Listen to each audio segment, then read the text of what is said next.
twin alien girls stood in the same corner of the ruined street, their small silver eyes staring at the road that disappeared into the horizon. The city was silent now, too silent. Wind blew over piles of metal and ash. Once this place had been full of light and laughter. Now it was only shadows and dust. Their names were Lyra and Nomi. They looked almost human, except for their soft blue skin that shimmered in the moonlight and the faint glow in their eyes whenever they were scared. And right now they were very scared. 7 days ago a human had found them. His name was Captain Aaron Vale, a soldier from Earth.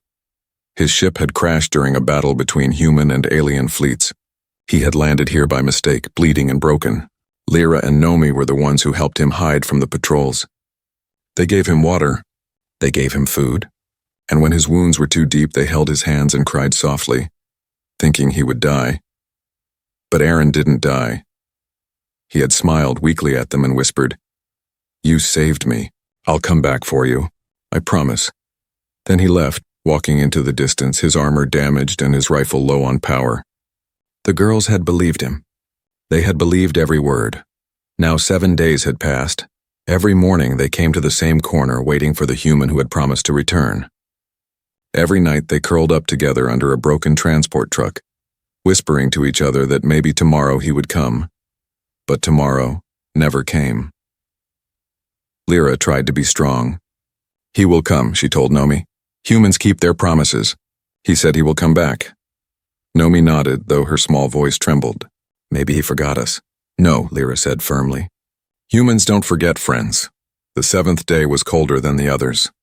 The sky burned red and a storm was coming. They could hear the rumble of ships far above the clouds. The city was not safe anymore. Patrol drones searched for survivors. Anyone caught helping humans was taken away. Still, they waited. They remembered how Aaron had looked at them, not as aliens, not as enemies, but as children. He had told them stories of the stars, of blue oceans and green forests, of a place called Earth where no one was hunted for being different. His voice had been kind and his hands gentle.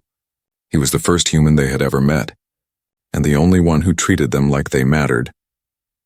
As darkness fell, the sound of engines echoed again. The girls froze. Light beams swept across the street.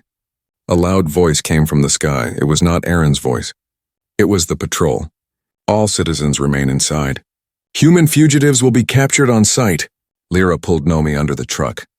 Her heart beat fast. The metal was cold against her back. They held their breath as a drone passed above them, scanning the ruins with red light. The beam stopped for a moment near them. Nomi squeezed Lyra's hand. But then the drone turned away. The sound faded. Silence again. Nomi began to cry. "He's not coming back," she whispered. Lyra looked up at the dark sky. The stars were hidden behind smoke. "He will," she said again. He promised. But deep inside, even Lyra was afraid that maybe he couldn't come back. That maybe he was already gone. Then, just as they were about to fall asleep, a faint blue light flashed in the distance, a signal light flickering through the dust clouds. The same light pattern Aaron had used before. Lyra's eyes widened. "Did you see that?" Nomi sat up, wiping her tears. "It's him?" The light blinked again, once, twice, then vanished. They didn't know if it was real, or just another trick of the storm. But for the first time in days, hope returned to their eyes. The wind howled around them, carrying whispers of the night. Somewhere far away, a figure limped through the wasteland, holding a broken beacon in his hand, trying to keep his promise. And above them, thunder rolled across the alien sky. The night wind was cold and sharp. Dust moved like ghosts between the ruined buildings. Lyra stood at the edge of the broken street, her glowing eyes locked on the distant flicker that had appeared in the dark. It flashed again. Once, twice, then went out. She didn't move at first. Her small hands were shaking. "It's his signal," she whispered. "It's Captain Aaron's beacon." Nomi crawled out from under the broken truck. Her voice was full of fear. "But he's far away. Maybe it's a trap. The patrols could be using his code." Lyra didn't want to believe that. No, only he knew the signal pattern. "He taught it to me." The sisters stared at the horizon.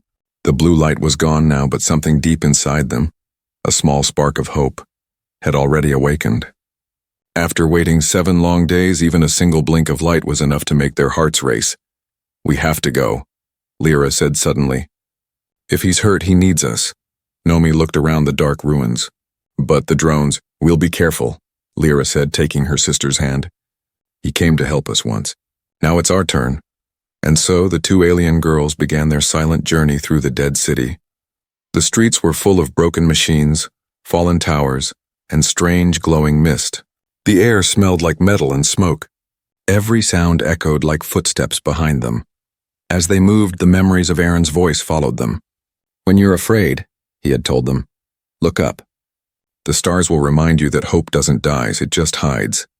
But there were no stars tonight, only red clouds and the hum of war machines above. Lyra led the way, using the small scanner Aaron had left behind. It was cracked, but it still beeped when it detected human energy signatures. She held it close to her chest. Each beep was a heartbeat of hope. Suddenly the scanner flashed. A faint pulse. Human signal detected. He's close, Lyra said. Nomi looked around nervously. Are you sure it's not a drone? Lyra shook her head. No, drones use red code. This is blue. They followed the beeping sound through the ruins until they reached the entrance of an old metro tunnel. The sign above it was half broken, written in both alien and human languages.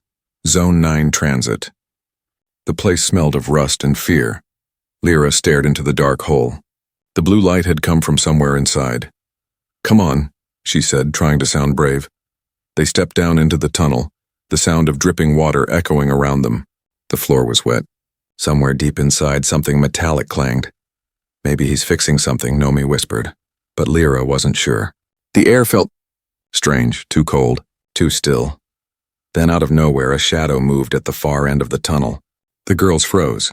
2 red lights appeared, glowing eyes. Hide, Lyra hissed.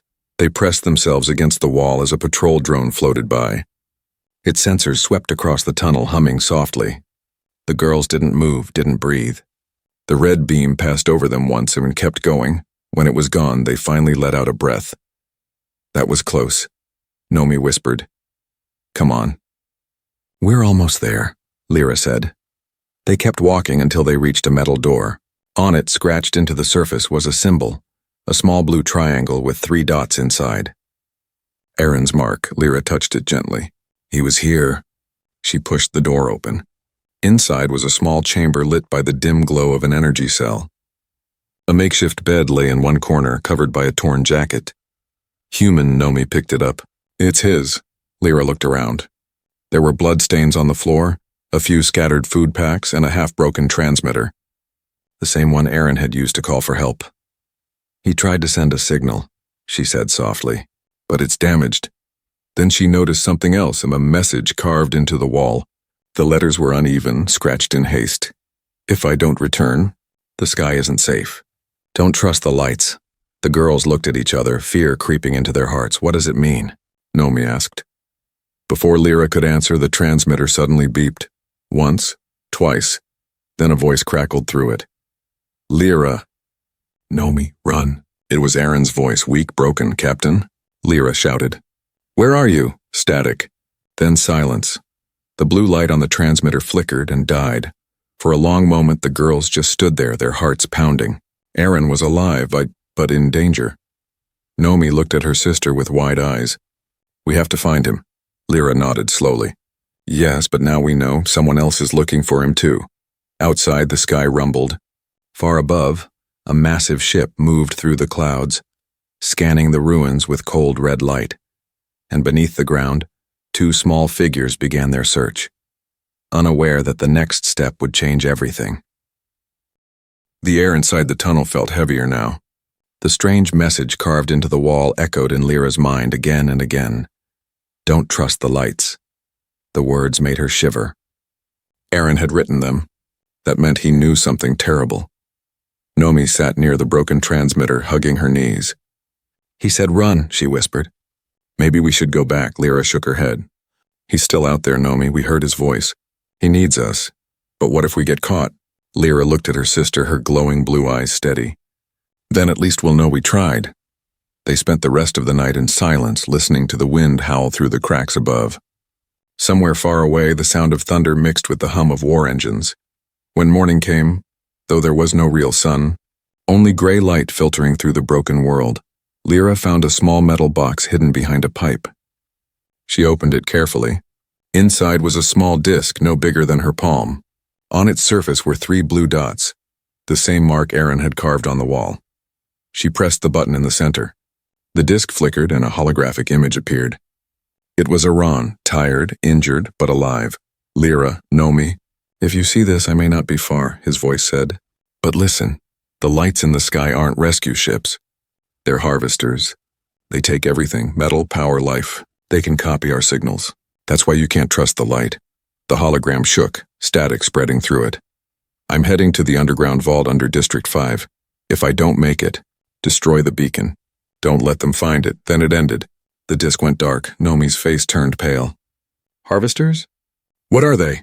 Lyra didn't know for sure, but she remembered the stories their parents used to whisper about machines that ate worlds, stealing energy from both humans and aliens. Many had called them a myth, but if Aaron said they were real, then they were real. We have to reach District 5, Lyra said. That's where he's going. Nomi hesitated, then nodded. Okay, but we have to stay hidden. The twins crawled out of the tunnel and moved through the dead streets again. The city above was almost unrecognizable now. Buildings stood like bones of giants, cracked and hollow. Strange lights blinked in the sky, white and blue, sometimes red, moving like living stars. Don't trust the lights, Lyra whispered again. They moved quietly, staying in the shadows. Once they heard voices, not human, not alien, but metallic. Drone scanning for life forms. Lyra pushed Nomi behind a pile of debris, holding her breath until the sound faded. Hours passed. Their small feet hurt, but they kept walking. Every few blocks, Lyra checked the scanner. The blue signal appeared faint, far away but steady. Aaron was still alive. When they reached the edge of District 5, they found something unexpected. The ground was cracked open, forming a deep canyon. Old energy cables hung like vines. Smoke rose from the pit. We can't go down there, Nomi said.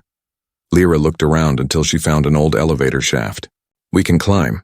It took all their strength, but finally they reached the lower level. The air here was colder, filled with the hum of ancient machines. Blue crystals glowed faintly on the walls. It was quiet. Too quiet. They followed the faint sound of dripping water until they saw a metal door with the Earth insignia on it, a circle with a small star inside. Aaron had been here. Lyra placed her hand on the control panel. It flickered weakly, scanning her hand. For a second, nothing happened. Then the door hissed open.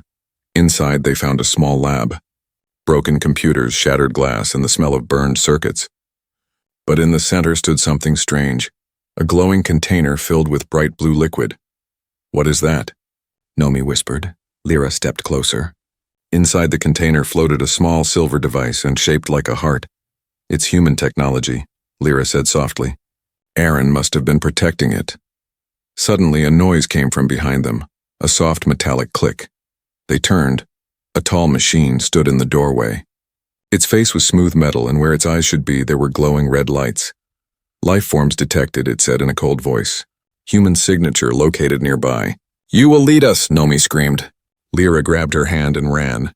The machine fired, red light burned through the air. They ducked behind a console, hearts pounding. Run, Lyra shouted. They dashed through the lab, the machine's steps echoing behind them. Lyra grabbed the glowing container on instinct. She didn't know why, but something told her it mattered. They escaped through a side door just as the machine fired again. The blast shook the walls. Dust filled the air. When they finally stopped to breathe, Lyra looked at the container in her hands. The blue heart pulsed slowly like it was alive. What is it? Nomi asked. Lyra didn't know. But she remembered Aaron's words, don't let them find it. She looked at the glowing heart and whispered, whatever this is, it's the reason he's still fighting. Above them, the red lights in the sky grew brighter. The harvesters had found the city, and the twins realized their real journey had just begun. The glow from the strange container painted the tunnel walls blue. The light pulsed softly as if it were breathing. Lyra held it tightly in her arms while Nomi followed behind, panting. They had been running for hours. The sound of the machine's footsteps had finally faded, but the echo still haunted them. Every time Lyra closed her eyes, she could still hear that cold, metallic voice. Human signature located nearby. Now they hid in an abandoned shelter under the ruins of District 5. The roof was cracked, and cold air slipped through, carrying the smell of metal and dust. Nomi sat on the floor, shivering. Lyra, what if they catch him? What if Iran's already? Lyra cut her off. Don't say it. She placed the glowing heart on the ground between them. Its light made their blue skin shine faintly. Aaron told us not to let them find this, Lyra said. That means it's important. Maybe it can help us find him. Nomi looked unsure. But it's just a machine. Maybe, Lyra said quietly. But maybe it remembers. They both stared at the heart-shaped device. It wasn't beating fast, only slow, gentle pulses. Then suddenly it blinked 3 times in quick rhythm. The same signal Iran had used. Lyra gasped. It's him! It's his pattern. The heart pulsed again, faster now, like it was answering her. Then a small hologram appeared above it, flickering and unstable. It showed a broken landscape, a massive crater filled with glowing metal, and a single human figure limping across it. Aaron, Lyra whispered. The image was brief, but she recognized him. His armor was damaged. He was heading toward something deep inside the crater. Then the hologram cut off. Nomi looked up at her sister. He's still alive. Yes, Lyra said, determination growing in her voice. He's alive and he's still fighting. She picked up the heart again. It felt warm now, like it knew it was being carried by friends. The girls made their way toward the crater shown in the hologram. The journey was long and dangerous. The sky above was filled with moving red lighting, the harvesters. They floated slowly, scanning the ground with beams of light that burned through anything they touched. Every time one of the lights passed too close, the girls hid under the wreckage of old vehicles. Lyra whispered Aaron's words to calm Nomi. When you're afraid, look up. The stars will remind you that hope doesn't die. But tonight there were no stars, only fire. When they finally reached the edge of the crater, they froze. The ground below glowed blue, covered in broken machines and half-buried ships. In the middle there was a strange metallic tower pulsing with light, the harvester core. That's where he is, Lyra said. How do you know? Nomi asked. The heart in Lyra's hand started glowing brighter, pointing toward the tower like a compass. He's there, Lyra said again, her voice shaking.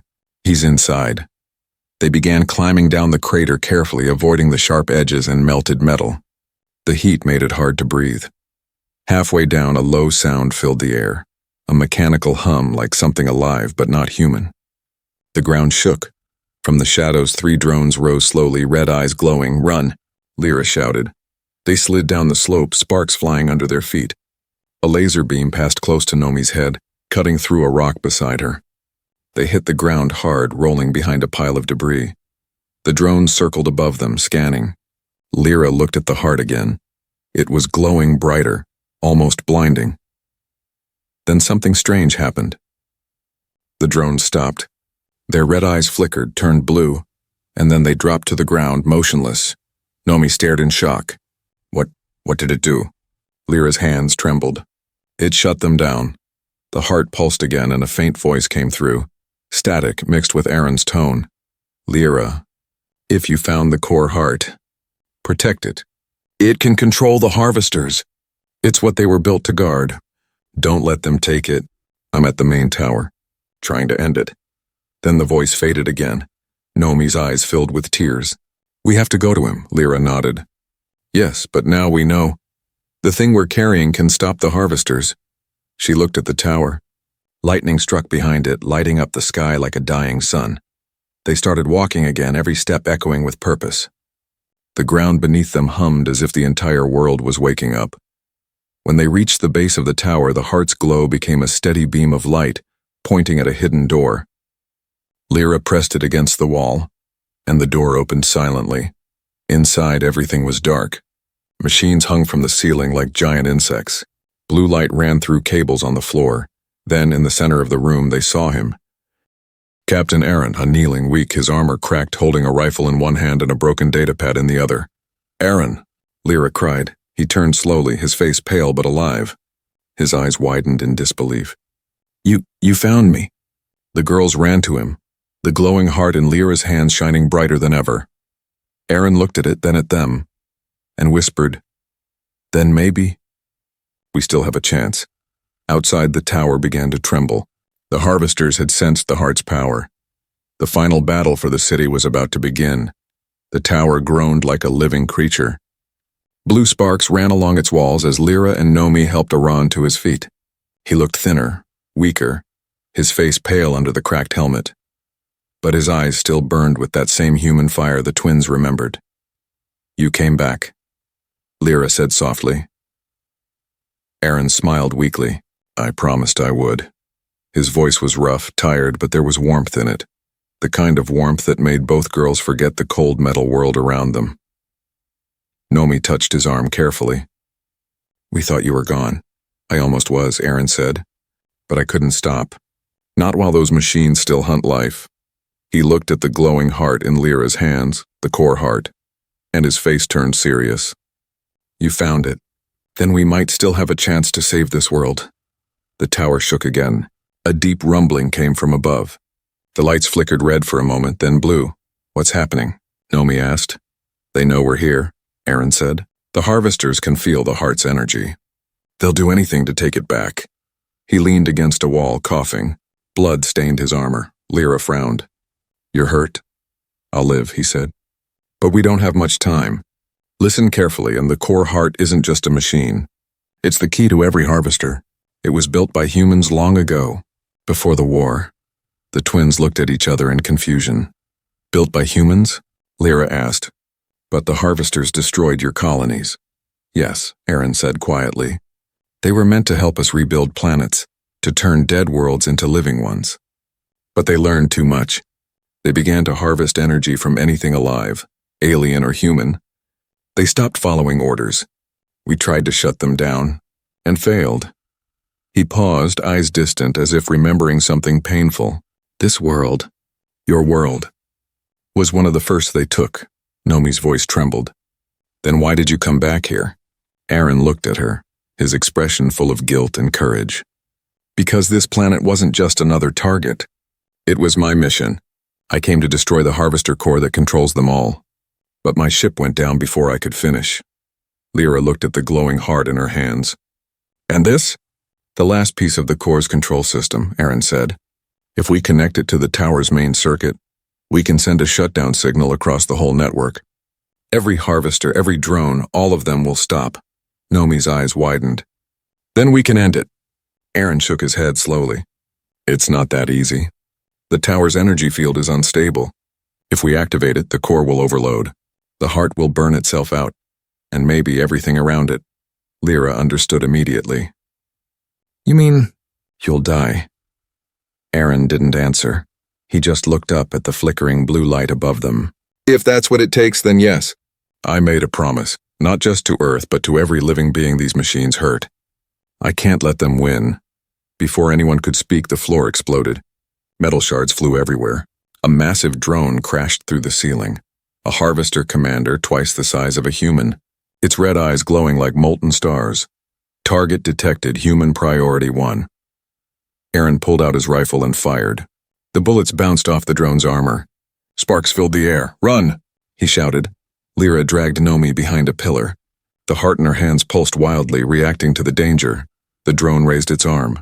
A beam of red light fired, melting metal where Aaron had stood moments before. He rolled aside, coughing from the heat. "Lyra!" he yelled. "Use the heart. Focus on it. Think of the shutdown signal." "I don't know how," she cried. "Just believe it can hear you." Lyra looked down at the glowing heart. It was pulsing faster now, almost matching her own heartbeat. She closed her eyes and whispered, "Stop them. Please stop them." The blue light exploded outward like a wave. The drone froze mid-attack. Its red eyes flickered, then turned blue. Slowly it lowered its weapon and powered down, falling to the ground with a heavy thud. The room went silent. Aaron looked at her in disbelief. "You did it." Lyra opened her eyes, shaking. "It listened." He smiled faintly. "You've got something even machines can't copy, faith." But before they could breathe, the tower began to rumble again. A loud alarm filled the air. Blue light turned crimson. "They've locked onto the heart," Aaron said. "They'll send everything they have." Nomi clutched her sister's arm. "What do we do?" Aaron looked toward the upper level of the tower, where the main control chamber was. We finished this. He limped toward the stairs, turning back once to face them. You two gave me hope when I had nothing left. Whatever happens next, remember, humans keep their promises. Lyra and Nomi followed him without a word.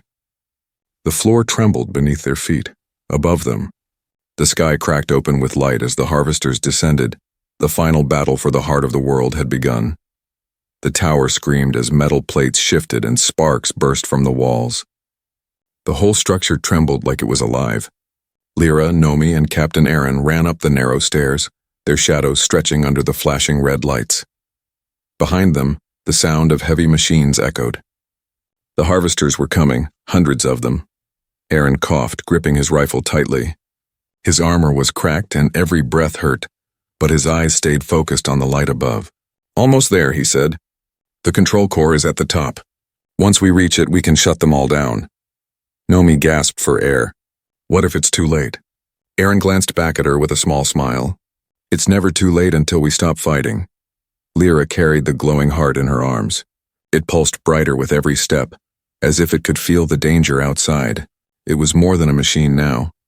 It was like something alive, something watching over them. They reached a massive chamber at the top. In the center stood a column of light, bright blue energy flowing upward into the clouds. Around it were hundreds of cables and screens, all flashing alien symbols mixed with human code. Aaron moved toward the console. This is it, he said, his voice filled with awe and fear. The Harvester main brain. This is where everything connects. He reached into his pocket and pulled out a small metal chip, his last command key. This will link with the heart. Together they can send the shutdown signal. Lyra's hands trembled. What will happen after that? The signal will destroy the control network, Aaron said. The harvesters will stop, but the overload might also destroy the tower. And me. Nomi's voice broke. No, you can't. Aaron looked at them gently. I made a promise to come back. I didn't promise I'd stay. For a moment there was silence. The only sound was the hum of the tower and the distant thunder outside. Then the ground shook. The roof cracked open, and a giant shape descended from the clouds. The Harvester Prime. Its body was as big as a ship, its core glowing red like molten fire. Dozens of eyes focused on them. A voice filled the air, cold, metallic, and endless. Human, return the heart. Aaron raised his weapon. You'll have to take it from me. The creature fired a beam of energy. The floor exploded. Lyra and Nomi fell back, shielding their faces from the light. Aaron ran forward, firing again and again, though his bullets did almost nothing. The heart in Lyra's hands began to glow fiercely. She felt warmth spreading through her fingers, a memory, a whisper. A human voice spoke inside her mind. Don't fear the light. Control it. Aaron, she shouted. The heart is reacting. He turned toward her. Then use it. Trust it. Lyra pressed her hands on the glowing surface. Her eyes filled with blue light. The heart responded. Energy shot from it like waves pushing against the harvester's red beams. Sparks of blue and red light collided, lighting the entire tower like a storm. Nomi crawled beside her, adding her tiny hands over the heart. Together, she said. The heart pulsed faster, like it could feel their courage. Then all at once it projected another image into their minds. Aaron standing before a sea of dead worlds alone, building this very device with his bare hands. He had given it part of his own life force, his own memories, so it could remember him. The heart wasn't just a weapon. It was his memory, his humanity. Now it remembered everything. Now, Aaron shouted. He slammed the command chip into the console. The heart's energy merged with the tower's light. The beam turned white, pure and blinding. The Harvester Prime screamed, trying to resist, but its body began to break apart. Cracks of blue light spread through its armor. One by one, the red lights across the sky started fading. All systems collapsing, the machine's voice stuttered. Human error, cannot process. Then it exploded in a wave of light. The tower shook violently. Alarms blared. The floor split open. Aaron looked back at the twins. The shutdown worked. The harvesters are falling. Then let's go. Lyra shouted. Aaron smiled sadly. I can't. The system needs a human link to hold the signal. If I leave, it'll restart. Lyra's eyes filled with tears. No, you promised. He reached out and placed his hand on her shoulder, and I kept that promise. You're safe now. He turned back to the console, his figure glowing in the white light. Now go, live. Lyra didn't move. We won't leave you. You have to, Aaron said softly. Someone has to tell them that humans kept their word. Nomi pulled her sister toward the exit as the tower began to collapse. The wind roared, carrying pieces of metal into the sky. They ran down the stairs, clutching each other, as the entire world above them lit up like a second sun. Behind them, the light swallowed the tower and Captain Aaron. When the explosion faded, the sky was quiet. The red lights were gone. The harvesters had fallen still. For the first time in years, the stars returned, shining through the smoke.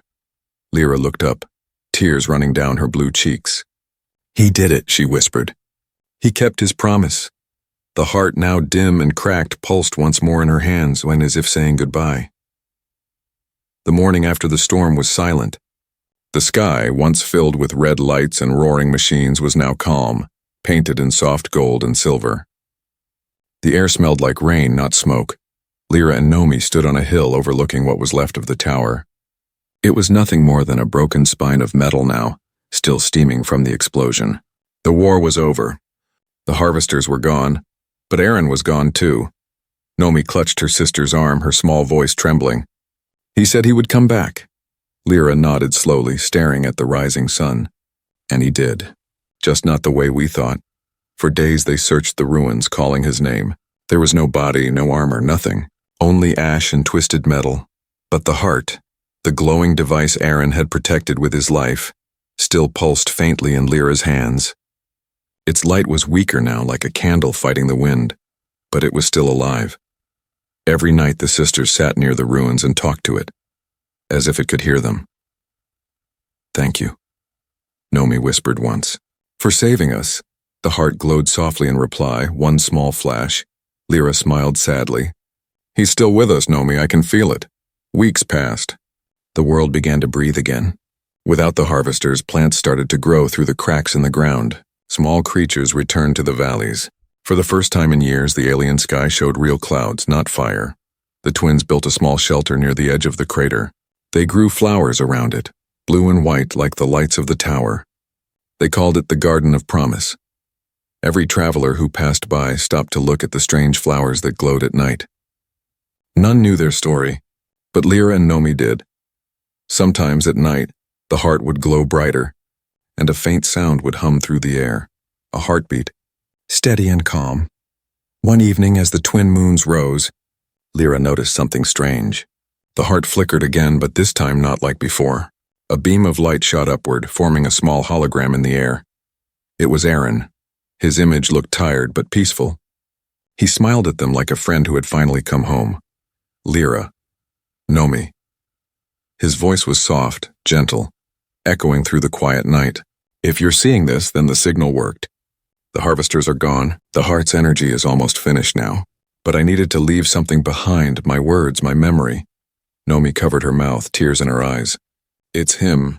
It's really him, Aaron continued, his hologram flickering in the moonlight. I used the heart to hold a part of my mind, not just data, but emotion. Hope. I wanted you to know something important. Humans don't fight because they love war. We fight because we love life, all life. You reminded me of that, he paused, his eyes soft. Take care of each other. And if you ever look at the stars and see a new light, that's me watching. The hologram faded slowly, leaving only the soft hum of the heart. Then, after one last pulse of blue light, it went still forever. Lyra held it to her chest, her tears falling silently. He didn't just save us, she whispered. He saved everything. Nomi looked up at the stars. Do you think others will know his story? Lyra nodded. We'll tell them. Everyone. We'll make sure no one forgets the human who kept his promise. Years passed. The Garden of Promise became a sanctuary, a place of peace between humans and aliens. When the human fleets returned to the planet many years later, they found two alien women waiting for them, standing beside a stone carved with simple words. He came back. He kept his promise. and beside it, buried in the earth, the heart still rested, unsilent but not forgotten. Its last spark of blue light shone faintly whenever the wind passed through the flowers, as if the world itself remembered. That night, as a new generation of children played among the glowing flowers, they looked up at the sky. A single star burned brighter than the rest, blue and steady, never fading. Lyra and Nomi sat quietly, smiling. "That one," Lyra said softly, pointing. "That's him." And in the quiet of the night, when the wind whispered through the flowers, it carried a voice, faint, almost like a dream. "I promised. And I returned." The twins closed their eyes, listening, their hearts warm.